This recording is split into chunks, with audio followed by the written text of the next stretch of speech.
આજે આપણે બનાવીશું વિસરાતી જતી વાનગી ફજેતો. આ ફજેતો કેરીના રસમાંથી બનાવવામાં આવે છે. પહેલાંના જમાનામાં કેરીને ગોળીને રસ કાઢતા હતા. ગોળીને રસ કાઢતા હતા એટલે જે ગોટલા અને છાલ એમાં કેરીનો રસ રહી જતો હતો. અત્યારે તો મિક્સરમાં કાઢીએ છીએ એટલે હવે તો છાલ તો આપણે નાઈફ વડે જ કટ કરી છે એટલે આ છાલ તો કામમાં નહીં લેવાની.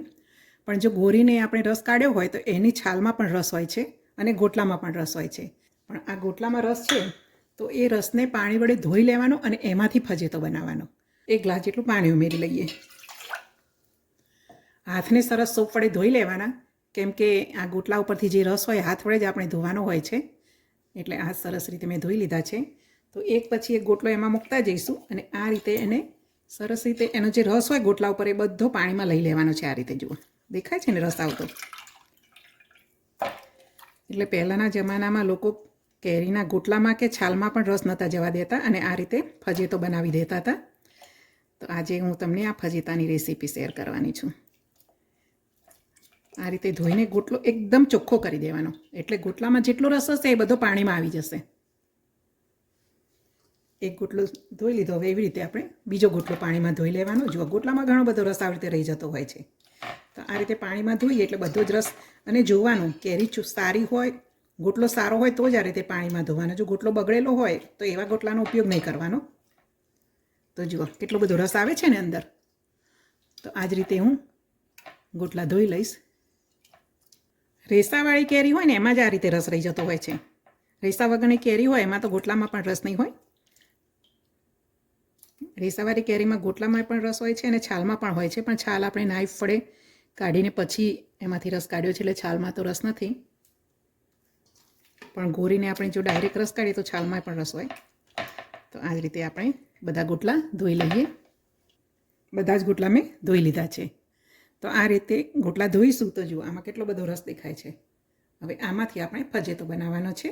હવે આ ગોટલાને આવી રીતે ધોવા, એનો ફજેતો બનાવો એવી મહેનત કોઈ કરતું નથી, પરંતુ આ રેસીપી શીખવા મળે એટલા માટે જ મેં મૂકી છે કે ક્યારેક આપણને ઈચ્છા થાય તો બનાવી લેવાય.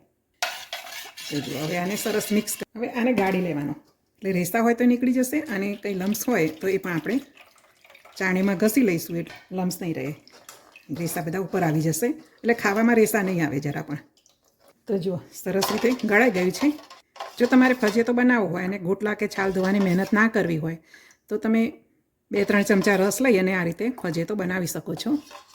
એમાં થોડું પાણી ઉમેરી દેવાનું અને બતાવ્યા પ્રમાણે તમારે મસાલા કરવાના છે. હજુ પણ આમાં 1 ગ્લાસ પાણી ઉમેરી લઈશું અને હવે એમાં મસાલા કરી લઈએ. અડધી ચમચી કશ્મીરી લાલ મરચું પાવડર, તીખું ના હોય તેવું. અડધી ચમચી હળદર, અડધી ચમચી ધાણા જીરું પાવડર. મેં મોટી ચમચી લીધી છે એટલે અડધી ચમચીના માપથી બધું લીધું છે.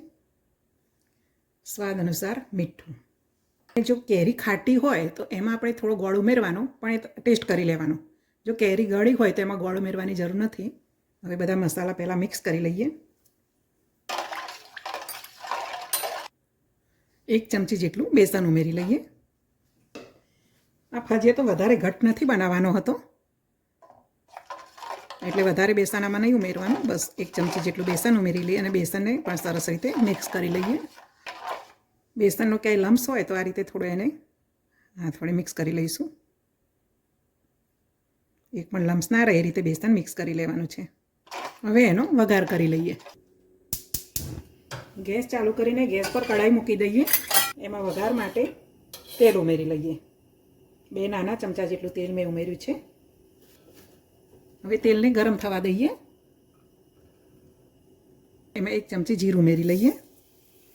જીરું સરસ રીતે ફ્રાય થઈ જાય 4 થી 5 લવિંગ ઉમેરી લઈએ. એમાં મીઠા લીમડાના પાન ઉમેરી લઈએ. 1 લીલું મરચું ઝીણું સમારેલું ઉમેરી લઈએ. ગેસની ફ્લેમ સ્લો રાખવાની એટલે બહાર ના ઉડે. ચપટી જેટલી હિંગ ઉમેરી લઈએ અને બધું સરસ રીતે સાંતળી લઈએ. હવે ફજેતો બનાવવા માટે જે મસાલાવાળું મિશ્રણ તૈયાર કરીને મૂક્યું છે તેને થોડું આ રીતે ચમચો ચલાવી લઈએ અને ઉમેરી લઈએ. જેથી મસાલા બધા આવી જાય, નીચે ચોંટી ના જાય. એ ઉકળે ત્યાં સુધી એમાં ચમચો ચલાવતા રહેવાનું. હવે ગેસની ફ્લેમ મીડિયમ કરી દઈશું અને એને સરસ ઉકળવા દઈશું. દ્વારિકાનો નાથ મારો રાજા રણછોડ છે, એણે મને માયા લગાડી રે, એણે મને માયા લગાડી મારવાલા, એને મને માયા લગાડી રે. હવે જેમ જેમ ઉકળવા માંડશે એમ ઘટ થવા લાગશે.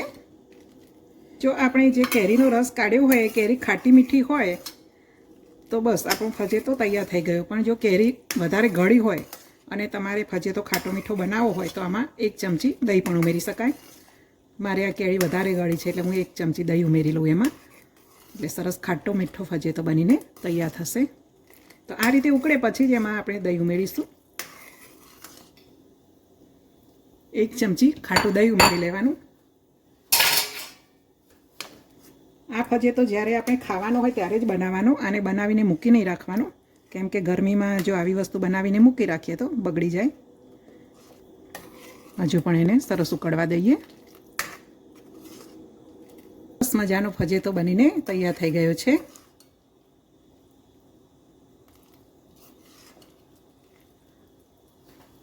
હવે આપણે ગેસની ફ્લેમ બંધ કરી દઈએ અને હવે તૈયાર થયેલા ફજેતાને સર્વિંગ બાઉલમાં લઈ લઈશું.